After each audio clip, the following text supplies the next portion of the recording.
I'm Julian Assange, Roger, I'll get you into straight.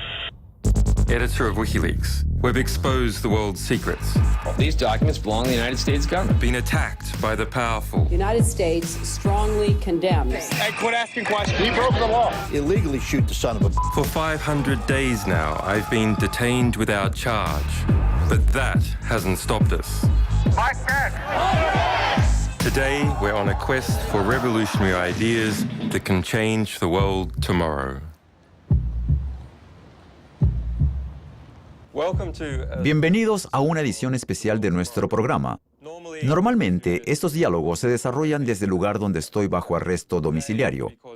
Pero hoy, por la cantidad de gente involucrada en el movimiento Ocupa, hemos decidido hacerlo aquí, en el viejo Deutsche Bank de Londres, que está controlado por amigos de Ocupa. Tenemos aquí a Marisa Holmes, de Ocupa Nueva York, Alexa O'Brien, de Ocupa Nueva York y del Día de la Ira de Estados Unidos, Aaron Peters, de Ocupa Londres, Naomi Colvin, de Ocupa Londres, y David Graeber, de Ocupa Nueva York. Me gustaría dividir este programa en dos partes. En la primera parte, quiero entender cómo llegó a existir el movimiento Ocupa, qué tipo de gente estaba involucrada, la base política para organizarlo, para llevar sus asuntos y difundirlo, y después ver a dónde se está dirigiendo. David, ¿de dónde crees que vino este movimiento que al final causó la ocupación de Zuccotti Park y después se extendió por el resto de Estados Unidos? Bueno, creo que hubo un tipo de movimiento global, el cual creo empezó en Túnez y que parece que se extendió por el Mediterráneo, Grecia, España. En realidad es el mismo movimiento que estremeció a Estados Unidos y mucha gente de Grecia y España que estuvo involucrada en los primeros días y hasta antes de la ocupación de Zuccotti Park forma parte de él. Por eso creo que hay un tipo de agitación global. Alexa, usted estuvo involucrada en el Día de la Ira de Estados Unidos en mayo de 2010. ¿Lo ve como el momento de una transición del espacio cibernético al espacio de encuentros? ¿O hay algún análogo anterior? Bueno, creo que sí, definitivamente. Es decir, si nos fijamos en la parte superior y en la multitud de activistas menores y actividades en los medios sociales, y la transformación en la organización de los medios también desempeñó su papel el año pasado en Ocupa Wall Street. Es evidente que había una inspiración proveniente de la primavera árabe. De eso se habla muy rara vez. En 2008, Egipto se convierte en el país número 1 del Banco Mundial en cuanto a reformas y en el mundo en desarrollo. Y en términos de reformas liberales, Egipto era insuperable en África del Norte y en Oriente Próximo desde el punto de vista del Banco Mundial y el Fondo Monetario Internacional. El fenómeno más grande que está pasando aquí es que después de la Segunda Guerra Mundial, el Estado Nacional muchas veces se veía como un tipo de depósito de responsabilidad democrática. Desde finales de los años 70, esto estaba desapareciendo y en algunos lugares nunca ha existido, ¿sí? Pero ahora es un fenómeno global. Ahora reconocemos que los resultados de la política pública no están ocurriendo a nivel nacional y que los creadores de la política no son realmente aquellos que están en los parlamentos nacionales. Están en otro lado y aquellos que dictan la política no son los responsables de ninguna forma o no son los representantes democráticos. Y es un fenómeno global. Y eso pasa en la India, en la China, en Estados Unidos y en el Reino Unido. Nosotros no solo tenemos una crisis financiera global, tenemos una crisis política global porque nuestras instituciones ya no funcionan. Exacto. Y esto es uno de los puntos del movimiento global por la justicia. Estos recién creados mecanismos administrativos, mecanismos políticos globales planetarios.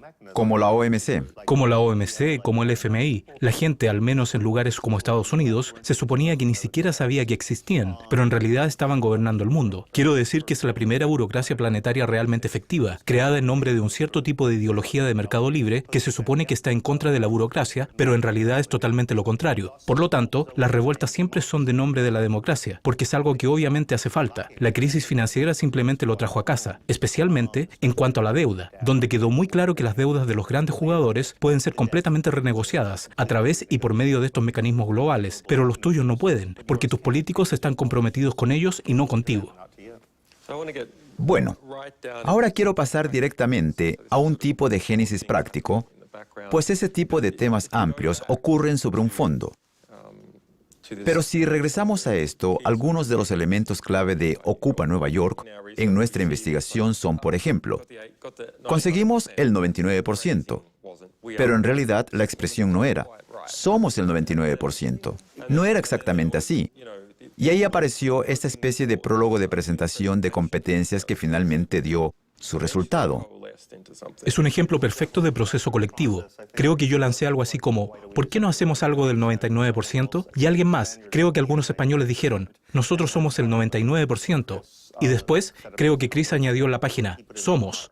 Así fue como diferentes personas contribuyeron con cada palabra, pero todo junto salió estupendamente.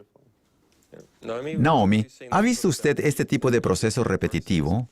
Algo se ha erigido y no nació como una explosión de inspiración en el cerebro de una sola persona. Parece que ha sido algo que en realidad involucraba todos esos procesos. Creo que tienes razón. Creo que hay diferentes flujos identificables que se unen en Ocupa. Y Ocupa es casi un momento galvanizador, cuando la gente está haciendo, en realidad, cosas bastante diferentes y entiende que ellos pueden cooperar y crear algo que es realmente extraordinario. Si nos fijamos especialmente en Ocupa Londres, claro, el desencadenante es el ejemplo de Ocupa Wall Street. La idea de que esta cosa extraordinaria pudo haber pasado al otro lado del Atlántico es un lado donde nunca esperarías que fuera posible, y por eso tienes que hacer algo en Londres. También tenemos el aporte de lo que pasó en cualquier otro lugar de Europa durante el último año. Lo que pasa en Londres es imposible sin el ejemplo de lo que pasa en España. Realmente es el momento en el que todo se junta. ¿Hasta qué punto prácticamente el movimiento de los indignados en España alimentó a Ocupa Nueva York en lo que se refiere a apoyo logístico o a cantidad de gente en la calle? Hubo muchos miembros de los indignados que en realidad estaban en Nueva York por una u otra razón, lo que culminó el 17 de septiembre cuando ellos vinieron a las tempranas asambleas generales. Y saben, nos dieron la base y el contexto para lo que estamos haciendo, entonces de ellos aprendimos muchísimo. Había hasta egipcios ahí. Recibimos correos electrónicos de Egipto diciendo, voy a Nueva York especialmente para esta acción particular. Entonces creo que en términos de proceso de aprendizaje iterativo puedo decir que al menos para mí, viendo lo que estaba pasando en Europa, como lo evalúas, esta información para las ocupaciones se tomó definitivamente de modo directo de aquel movimiento particular. Naomi, en Ocupa Londres había una placa en la calle con la inscripción Plaza de Tahrir, enfrente de la iglesia de San Pablo. Una de las placas más fotografiadas. No tengo ni idea de quién la puso, pero sí. Diría que, claro, había gente ahí que identificaba mucho lo que estaba haciendo con la inspiración de la primavera árabe. En términos de cantidad de gente en la calle, es el movimiento europeo el que ha aportado mucho más a Londres, simplemente porque es donde estamos. Estoy interesado en esto porque me interesa la cuestión particular de la filosofía de la técnica y el dominio de la técnica que independientemente de lo que intentemos y hagamos políticamente en una dirección u otra, tenemos que hacerlo de modo eficiente si queremos ganar. Y para hacerlo de forma eficiente tenemos que adoptar técnicas eficientes. Y entonces, cada uno, no importa lo que organice, empezará a adoptar técnicas eficientes. Al final son las técnicas las que ganan. David. Creo que una parte de estas técnicas no son solo los medios de comunicación sociales, pero ha habido una tradición, como mínimo desde los años 70, de crear nuevas formas de democracia directa, de consenso, de facilitación, de descentralización, de tomar decisiones. Es muy práctico. Hay una especie de síntesis a través de la cual eso se define a sí mismo en contra de la forma en la que actúas en los medios sociales. Entonces, por un lado, estás difundiendo información de ciertos tipos de medios de comunicación sociales, pero al mismo tiempo, estas nuevas formas de democracia están profundamente personalizadas. Y por el hecho de que lo tuviéramos que trazar, la gente sabía cómo facilitarlo e instituciones como Micrófono Popular, que se han desarrollado durante años, que están ahí para realizarlo, son absolutamente críticas. Esta cultura mitológica que visualmente era muy conocida entre los de Ocupa, el micrófono humano, mic check, es un poco como un teatro en la calle. Por otro lado, parece ser práctico una asamblea general. Estas cosas, como saludar agitando la mano, lo cual para mí cuando lo vi por primera vez me pareció como terriblemente amanerado e inefectivo. Pero yo puedo ver que si tienes un montón de gente y tu tarea es escuchar a alguien, no tiene un mal resultado. Aaron, ¿has estudiado cómo aparecieron estas técnicas? ¿En realidad ha habido algunas innovaciones en cuanto a la técnica? Si vuelves a la noción de la mimética, ahora hay un argumento que siempre ha existido en cuanto a cómo los humanos comparten identidades, cómo crean otras nuevas, cómo las interiorizan. Pero la cuestión en cuanto a estos nuevos tipos de maneras de comunicación es que este proceso se acelera rápidamente. Creo que hay realmente una relación, especialmente entre la gente más joven, en la práctica en línea y fuera de línea en la que ellos no están interesados en líderes, no están interesados en modelos de beneficios, están interesados en la creación de valores, pero a menudo es la creación de valores la que va más allá del motivo de beneficio y más allá de coaccionar para hacer algo. Entonces es un tipo de acción colectiva voluntaria. Las técnicas en Ocupa Londres imitaron el ejemplo de lo que la gente había hecho en Nueva York, en Ocupa Nueva York. ¿O son más antiguas? Creo que hay una interesante tensión entre la forma en la que funciona el consenso en la red, lo que ocurre cuando te fijas en cómo funciona la conciencia colectiva. Es un consenso, pero de una forma mucho menos estructurada. Y hay una interesante tensión entre lo que puede ser el modo de pensar de la gente que ha venido a ocupar y una forma de consenso, por así decirlo, más tradicional. Un trabajo basado en decisiones estructuradas de forma consensuada. Un trabajo de base. Y es una tensión que podemos examinar en Ocupa Londres sin resolverla plenamente. Podemos explicar por qué el movimiento Ocupa no podía haber sucedido hace 10 años. Estos movimientos de protesta brotaron en Seattle y Genera, etc. Y de pronto tuvimos un 11 de septiembre y eso fue el final de aquello. Así que podemos entender por qué esto no había ocurrido hace 10 años. Pero, ¿hace 5? Creo que en primer lugar los movimientos sociales que están alrededor nacen de la queja y de la sensación de ser agraviados y creo que lo que está ocurriendo sería simplemente imposible sin la crisis económica global. Me refiero a que verdaderamente podría haber sido el fin del capitalismo tal y como lo conocemos. Habríamos tenido enormes problemas con la distribución de los alimentos. El problema de las sociedades complejas es que cuando algo va mal, va muy mal. ¿Así que creen que esto no habría pasado si no fuera por la crisis económica de 2008? ¿Eso fue un desencadenante? Porque hay ciudades campamentos, ciudades en Estados Unidos que no están dentro del movimiento Ocupa y son gente que no tiene hogar. Y esto es tanto un síntoma político como una fuerza. David, el movimiento Ocupa estuvo hirviendo a fuego lento durante la primera semana o los primeros 10 días antes de que empezara la violencia. Bueno, sí. Me refiero a la violencia policial, pero es violencia al fin y al cabo. Y la violencia es un mecanismo de marketing bastante efectivo. Las películas de Hollywood están llenas de violencia. Yo estuve allí y, como sabes, estuve viviendo en un parque la primera semana y puedo dar fe de que no estábamos exaltados. Estuvimos protestando todo el día, toda la semana. Ocupamos Wall Street, íbamos desde la llamada de apertura hasta la del cierre diariamente. Teníamos 2 asambleas generales al día, estábamos, ya sabe. Sin embargo, los medios de comunicación no transmitieron eso y solo se hizo efectivo cuando empezó la violencia. Supongo, pero nuestra meta nunca fue... Estoy sugiriendo que quizás deberían basarse en la experiencia de este evento, de que quizás realmente al provocar la violencia policial es algo que debería hacerse si quieren... Realmente no tenemos por qué provocar nada. Es algo que va a ocurrir. No provocamos la violencia policial. Lo vamos a ocupar. Tomamos la grabar la violencia policial. Tomamos la dirección de la no violencia. Fuimos y ocupamos una plaza para poder tener una asamblea general. Y comenzamos a hablar sobre el mundo en el que estamos viviendo y sobre las estructuras que lo gobiernan. Así que creo que por estar ahí y ejercer de forma directa el proceso democrático, representábamos una amenaza y la policía tuvo que responder.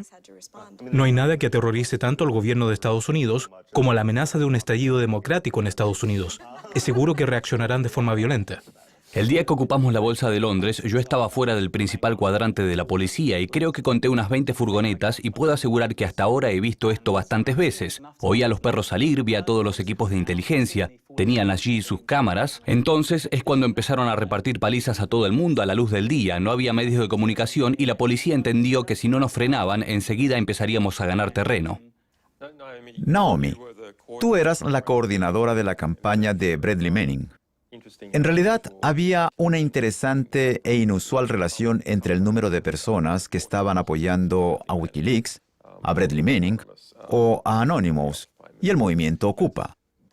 Pero a Bradley Manning lo convirtieron en un ejemplo. No fue simplemente arrestado y después todo siguió con calma. Me refiero a que le convirtieron en un ejemplo destacado que actuara como freno porque la autoridad necesita dar ejemplos prominentes de lo que les pasa a las personas acusadas de desobediencia para mantener su autoridad. Las escenas de la televisión en las que los manifestantes son víctimas de violencia, en las que se encuentran en una posición débil, ¿Crees que a la larga esto también es un ejemplo negativo? Bueno, hay varias cosas a tener en cuenta. Creo que la primera es lo que le ocurrió a Bradley en Cuántico. Le trataron muy mal allí. Un reportero especial de Naciones Unidas apareció finalmente y lo contó. En términos de cobertura mediática del conflicto, creo que sin duda es la representación de lo que ocurrió los primeros días en Nueva York. Esas fueron las imágenes que dieron la vuelta al mundo. No eran de los medios de comunicación principales, provenían de los ciudadanos, eran de transmisión en directo. Y creo que realmente hay cierta importancia en la presencia de los medios y en el hecho de que algo ocurra a la vista de todo el planeta, de que el movimiento Ocupa se haya estado autodocumentando todo el tiempo. Es una gran fuerza inhibidora. Si no fuese por las grabaciones en directo en Internet y por equipos mediáticos sociales, no habríamos llegado hasta los principales medios de comunicación. Impulsamos el diálogo de forma importante. Alexa, hábleme de los principios legales y el movimiento Ocupa. Era una de las exigencias del Día de la Ira en Estados Unidos y parece ser un proceso de acuerdo con los principios legales. Por supuesto. Creo que la base de cualquier tipo de, en el caso de Estados Unidos, una república democrática, o al menos es lo que dicen que es una república democrática, hay diversas instituciones. Está la plaza pública, existen los medios y existen las elecciones. Y cuando estas cosas están en manos de las personas, estas instituciones mantienen una cierta salubridad porque pueden vigilarse las unas a las otras. Creo que en términos legales, me remito a mi experiencia, si un solo ciudadano, $1, un voto, por así decirlo, es tan radical para que me inscriban en una revista de seguridad australiana, para que me relacionen con Al-Qaeda y me lleguen mensajes de otros contratistas de seguridad relacionados con el FBI diciéndome que tenga cuidado, que de alguna manera estoy relacionada con Al-Qaeda, es algo que me dice que se trata esencialmente de una técnica intimidatoria. David, el movimiento Ocupa, con ese nombre vino al mundo como resultado de Ocupa en Nueva York, pero se expandió por todo Estados Unidos. ¿Puede describir un poco esa expansión de Ocupa por el Estados Unidos continental? Fue notablemente rápido. Estaba estupefacto. Estaba asombrado. Porque uno sueña con que estas cosas ocurran, pero realmente nunca crees que vayan a pasar. Diría que en 3 semanas teníamos unas 800 ocupaciones, y es cierto que algunas de ellas eran de una sola persona con una pancarta, pero muchas de ellas no eran. Muchas de ellas eran grandes acampadas de gente en sitios como Missoula, Ocupa Saskatchewan, en Canadá, de una efusión extraordinaria, lo que ocurrió muy rápido. Quiero comentar el tema de ocupar un espacio, es decir, ¿por qué es importante ocupar un espacio? ¿Por qué no quedarse en casa? Tienes tu agenda, tienes a tus amigos, tus redes sociales. ¿Por qué no coordinarlo desde detrás del escenario? ¿No es un poco pérdida de tiempo el poner tiendas de campaña y no poder hacer las cosas de forma más eficiente? Bueno, esto nos devuelve a la cuestión sobre por qué el movimiento en la red lleva a la acción fuera de ella. Creo que hay una necesidad natural humana de comunicarse cara a cara, y realmente es algo mucho más profundo. Creo que cuando trabajas en la red, uno es una especie de... Se trata de coordinar individuos autónomos para que hagan cosas, y uno tiene la sensación de ser parte de una comunidad de personas que sienten lo mismo, o que están preocupados por las mismas cosas, pero uno no está en un espacio en el que digamos que todo el mundo quiere estar, y en el que todo el mundo quiere hablar para recrear el tipo de sociedad que la gente desearía que existiera siempre. Creo que también es un experimento de ver cuánta presión puedes ejercer. Tu compromiso con el espacio, dentro del sentido de espacio cívico. Cuando el espacio cívico es solo una acera entre un centro comercial y otro, algo que pasa a menudo en Estados Unidos, y a menudo incluso en muchas ciudades pequeñas, hay una necesidad de crear espacios públicos y no privados que ni siquiera estén relacionados con el trabajo de una persona, en el que podamos reunirnos y hacer tratos con Carlyle por la compra de agua o lo que sea. Pero David, ¿tiene que cuestionarse el lugar? Me refiero a si todo el mundo puede reunirse, por ejemplo, en un bosque de secoyas de California. De hecho, el G8 se ha trasladado a Camp David, parece que para conseguir ese efecto. Creo que sí.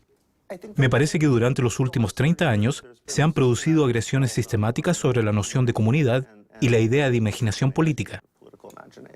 Y esta es una forma de reclamar ambas a la vez. Así que creo que la idea de retroceder un poco es muy importante. ¿Es una muestra de la soberanía literal sobre un área determinada? Controlamos de manera física, mediante nuestra decisión política, este espacio que no controlan ustedes.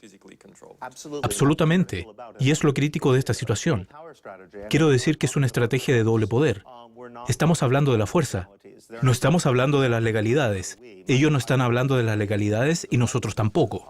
Cualquiera de los dos puede desplegarlo como arma, pero lo que intentamos decir es que es nuestro espacio. Y lo es. Somos el público y es un espacio público. Vamos a ocuparlo y este sencillo acto desafiante es tremendamente creativo. Todo se deriva de esto y todo lo que hemos hecho se ha derivado de que iniciamos nuestro movimiento con el no aceptar el orden establecido y el deseo de crear uno nuevo. En la dominación de ese espacio físico, al crear tu propio mini-estado en Ocupa, que yo creo que es el término correcto cuando físicamente controlas un área de tierra, cuando tienes el monopolio de la fuerza coercitiva, empiezas a erigir ciertas estructuras sobre cómo tratar con cada cual y cómo coordinar con cada uno, y a elegir ciertas metodologías para tratar con la policía, para tratar con los oportunistas dentro del movimiento Ocupa, para tratar con locos, para tratar con la basura. Las metodologías que se idearon para la toma de decisiones políticas y el abordaje práctico de las cosas se ven como un plan para hacer frente a la sociedad en general, o son metodologías que son simplemente para, o sobre todo para, lidiar con el problema particular de cómo ocupar una plaza. No creo que tuviéramos nunca el monopolio de la fuerza dentro de Ocupa. Y habría sido mucho más fácil si hubiéramos hecho eso en realidad, negociando, ¿sabes? Lo que se hace en esta situación en la que, más o menos, usted sabe que cualquier trastorno puede suceder, en realidad no se tiene el poder de coerción, sino el poder de persuasión, el poder de mostrar lo que la mayoría de la gente en ese espacio piensa. Pero en última instancia no se tiene la coerción, y eso también es educación. En el caso de tener una persona problemática ahí o algún loco que lo está arruinando todo, ¿qué hacen con ellos? ¿Qué hacen con ellos en Ocupa? ¿Cómo se deshacen de ellos? ¿Llaman a la policía? No hacemos eso. En realidad, hemos estado usando una combinación de cosas. Reducir la intensidad, mediación y comunicación no violenta han sido los modos de abordar los conflictos internos. Entonces, David, si el asunto llega a mayores y supongamos yo sigo allí, sus malditas reglas no me afectan, quiero tocar el tambor cuando me dé la gana, quiero hablar cuando me dé la gana, quiero estar desnudo cuando me dé la gana. ¿No necesitarías a algún tipo rudo para que apareciera en ese momento a decirme, mira amigo, vamos, estás arruinando todo para todo el mundo, no fastidies? Hay muchas formas de presionar a la gente.